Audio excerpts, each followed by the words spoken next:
a special agricultural crop. It's not a commodity in the way that we think of something that is fungible. That, you know, okay, well, I can just trade it out for this or that, or whoever's willing to sell it for the lowest prices, you know, who's willing to buy from it.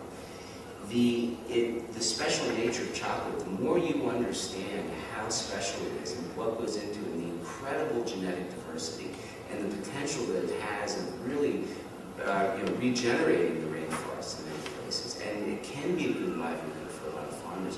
When it starts to have more value for you and you pay for that, and we link our brand to those farmers, in other words, you know, we have some Ivory Coast beans here, first fair trade coming into this country from Ivory Coast. You know, those producers, we're starting to tell their story. If they're not in business and thriving and wanting to sell to us, we don't have chocolate, we're out of business. And that's, you know, many businesses have gone out of their way to do exactly the opposite, which is why we have problems. But the stronger the connection between the farmer and your interest in our products, the better the farm is going to do.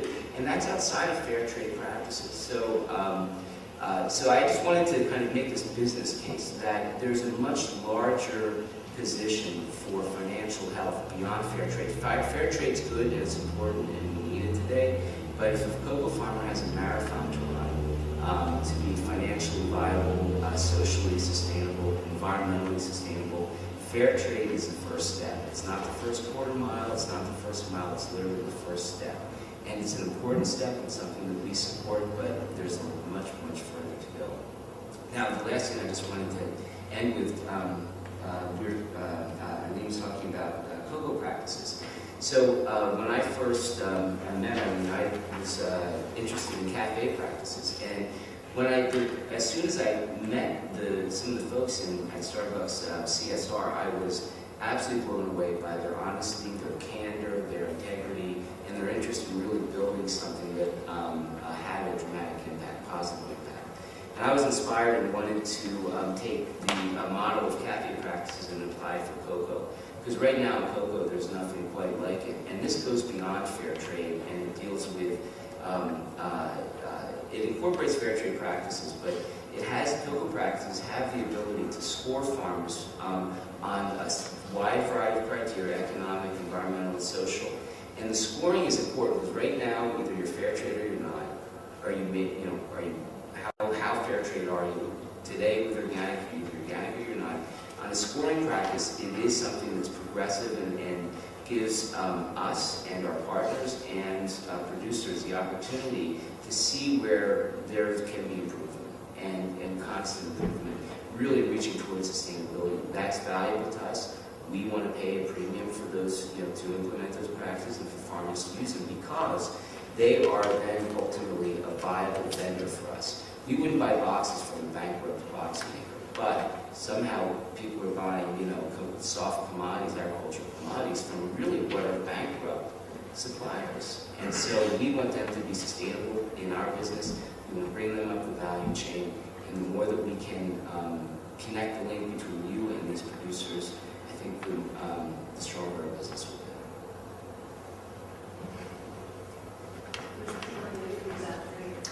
Yes, please. And again, bear with me. I'll try to not sound like fingernails scratching across the chalkboard as I speak, so bear with me, please. That was an interesting discussion. We're going from coffee to chocolate to collegiate licensing. If I could just put the rest of it, I read a fascinating article in New York about someone who perhaps was a competitor at some point recently sold a version. It was just a fascinating article about the process and the difference quality between what you all do with the traditional chocolate. It's a great story. To move on to my subject, collegiate licensing company we're involved in, as the name suggests, collegiate trademark licensing. We're a sports marketing company. Our organization is part of a larger worldwide organization called IMG Worldwide, involved in everything from representing Wimbledon to fashion models to tennis stars to Tiger Woods, the case may be. Our focus and our niche is on collegiate licensing. And I wanted to talk just a little bit about the relationships between universities, licensees, and then licensing agents such as us. We represent and act on behalf of and under the authority 200 colleges and universities in the NCAA, and the universities like the University of Washington who bring us on board, our responsibility is to help them protect their trademarks. That's the source of basically what these relationships with licensees are. Universities own their trademarks, and through an agent or directly through the university, enter into licensing agreements where companies are authorized to produce everything from apparel to video games to lawn games to, the sky's the limit of products that tie into colleges and universities. And so, as you can imagine, our involvement in this and the diversity of companies that we work with, from Nike and Adidas, to the small ABC screen printing shop, it basically runs the spectrum in terms of the size of the licensees we work with, their relative position in the marketplace, and the kinds of products that they produce. Again, we are involved in this area, and our involvement really started a decade ago. We began working with a handful of universities, and this was about the time, this was back in 1997, when some very high-profile and very stupid things were said by people like Kathy Lee Gifford, who made the famous statement that she had no idea about whether a product bearing her name and image and that she endorsed, where that product was produced and whether or not it was produced with child labor or in otherwise unfair workplace conditions. Phil Knight made the famous statement that, we're Nike, we're here in the U.S., we contract with factories, and we're in no position to have any idea, what goes on within those factories that produce. This was 10 years ago, and so, we tried to get ahead of the curve, recognizing that there were universities where students were beginning to kind of, to connect the dots between collegiate licensed products,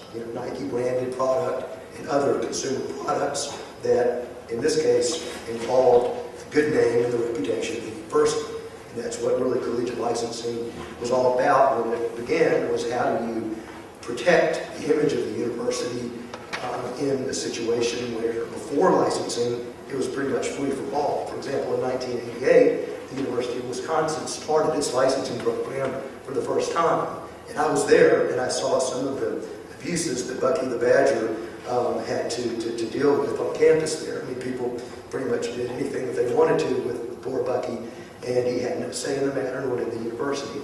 So controlling the image was a function of licensing, and I think that, falling directly into this and logically into this is managing the brand, including paying attention to the conditions at factories that produce the product. Now, our relationships are mainly with the licensees, and in the past, licensees have been counted on to have product produced, but what went on behind the scenes was kind of behind the curtain. Frankly, people didn't pay a lot of attention to what the licensees were doing in terms of getting the product from its source to the licensee. The universities see the product, approve it for quality to make sure that logos are used correctly, that Bucky the Badger is not being abused in a design, all those things that go into quality control in terms of the product itself. Our efforts have been to take that a step further, and so in 1999, we organized and really worked with a group of universities, including Duke, UNC, Wisconsin, and about 10 different universities. The idea being to come together to create one unified labor code of conduct. And the reason being that, while universities had different policies and different takes on a variety of things, the one thing that they had in common with respect to licensing is that universities deal with, by and large, many of the same licensees. So if you're Champion Products, if you're Gear for Sports, if you're Nike, if you're Adidas, you're licensed with the University of Washington, but you're probably also licensed with 200 other universities. So does it make sense to try to combine those resources and that clout and develop clear and consistent standards that the licensees can understand, that can be enforced, and basically taking